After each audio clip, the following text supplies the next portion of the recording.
Hi, my name is Richard Ford. I was the Brexit parliamentary candidate for the City of Gloucester. I'd like to talk today about the Labour Party and Jeremy Corbyn.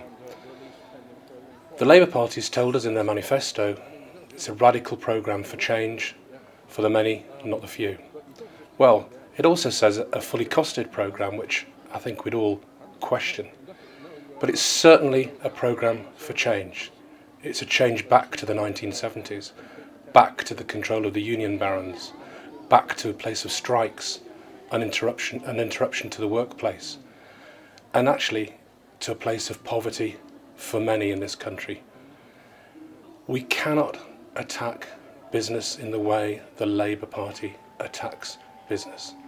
I was at the Gloucester Hustings in the cathedral earlier this week, and it was frightening the way the Labour candidate attacked business. The answer is we need both. We need business and we need workers. We need business to make money to support this country, to support the tax structure, to support workers, to support housing, to support the national health. And we also need to have social provision for those down on the luck, those who cannot make it, those who need a help from the state. We need both. And Labour doesn't support business under Mr Corbyn, and the Conservatives don't support the less well-off under Mr Johnson. But going back to Labour, what I'd like to know is, from this manifesto, which is called Fully Costed, from this magic money tree, how is it all going to be paid for? Because the fact of the matter is, the Labour Party's policies do not work, and they've been proved not to work over generations. We can look at Venezuela today, and there are many, many examples earlier in history. And of course, every time you've had a Labour government, they've effectively bust the country by spending money that we haven't got. We cannot allow this guy Corbyn into power to destroy our country, and the very people he says he stands for will be the worst affected. Look at the effects of Brexit. The Labour Party, in large, has supported the European Union, freedom of movement rules under the Treaty of Rome, which have pushed down wages by allowing in workers from lower wage economies in the rest of the European Union, and that pressure on wages has benefited employers and pushed down income for workers. And at the same time, it's pushed up rents, benefiting landlords and affecting those who can least well afford to pay. Labour hasn't got a clue. Corbyn says, we're going to change the economy. How the UK can change the world economy on its own, I don't know.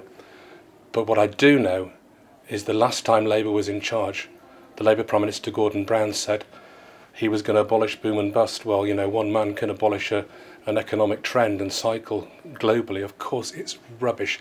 Labour will not do anything different. They can't. They don't know how to. They've never done it before. But what really upsets me about the Labour manifesto is the false promises. Frankly, the deceit. We're promising the women born in the 1950s, the WASPy women, a bonus or repayment of what they should have been entitled to had they retired when they thought they were able to retire. I think it's £20,000 or £30,000 per lady. That isn't going to happen. It would cost billions of pounds. There's no money with which to do it. It's a manifesto built on deceit, and I'm sorry to say, lies. The money's not there. There are so many things. Building the houses we talk about, the money is not there, and it's never explained how on earth it's going to happen. Combating crime. Let's look at the Labour-run Assembly in London and the Labour Mayor in London. We just need to open a newspaper to see what's happening there with crime and knife crime. But people are not stupid. They're not fooled by Corbyn or by Labour. I've read recently that in Labour heartlands like the old mining district of Bolsover in Derbyshire, represented until now by the 87-year-old former miner Dennis Skinner, may well be lost to the Labour Party. Doncaster, another strong Labour area, Ed Miliband's seat, may be lost to the Labour Party. So what is it all about, Jeremy? It's a big fairy tale. And you changed your principles. You believed for 40 years in leaving the EU and changed when you're in a position to do something about it.